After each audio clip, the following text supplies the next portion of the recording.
విన్న మాట ప్రియ శ్రోతలందరికీ నా వందనాలు. అందరూ బాగున్నారా? మీరందరూ బాగుండాలని ఈ వాక్యం నిత్యం స్థిరపరచబడాలని ప్రార్థిస్తున్నాను. ఈరోజు దేవుని వాక్యం ప్రసంగి 9వ అధ్యాయం 10వ వచనం. చేయుటకు నీ చేతికి వచ్చిన ఏ పని అయినను నీ శక్తి లోపం లేకుండా చేయుము. నీవు పోవు పాతాళమునందు పని అయినను అపాయమైనను తెలివి అయినను జ్ఞానమైనను లేదు. ప్రియ దేవుని బిడ్డలారా, డాక్టర్ ఆల్బర్ట్ కెనడాలో డాక్టర్గా ప్రాక్టీస్ చేసేవారు. తన రోగుల గురించి ఎంతో శ్రద్ధ తీసుకునేవాడు.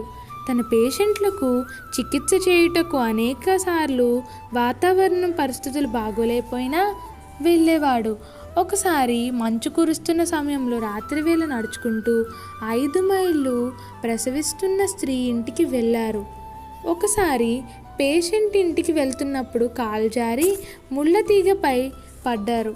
డాక్టర్ ఆల్బర్ట్ వలె శ్రద్ధ తీసుకునేవారు మనకు అరుదుగా కనబడతారు. ఒకసారి ఇంటర్వ్యూలో చాలామంది డాక్టర్లు నీ మాదిరి కష్టపడలేదు కదా, మీరెందుకు పేషెంట్లను కాపాడాలని శ్రమ పడుతున్నారు అని ఒక విలేకరి ప్రశ్నించాడు. అందుకు డాక్టర్ ఆల్బర్ట్ గారు, మా నాన్నగారు నాకు ఈ విషయం నేర్పారు. హై స్కూల్లో నేను చదివే రోజుల్లో ఒకరోజు నాన్నగారితో నాకు 100కి 99 మార్కులు వచ్చినవి అని చెప్పాను.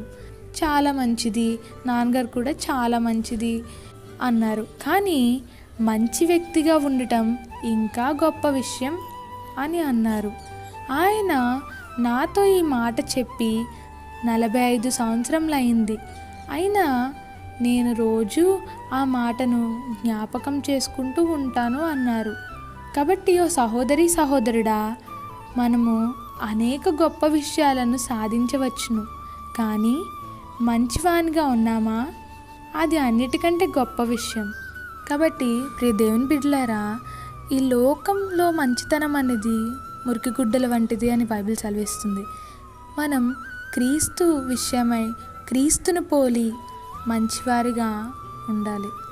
అంటే ఒక గొంగళి పురుగు ఎలాగైతే రూపాంతరం చెంది సీతకొక్షిలుగా మారుతుందో అటువలే క్రీస్తుని పొందుకొని క్రీస్తుని ధరించి ఉండాలి.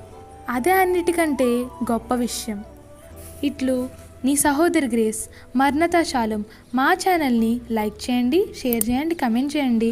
మరిన్ని వీడియోల కొరకు మా ఛానల్ని సబ్స్క్రైబ్ చేయండి. పక్కనున్న బెల్ ఐకాన్ని క్లిక్ చేయండి. Thanks for watching.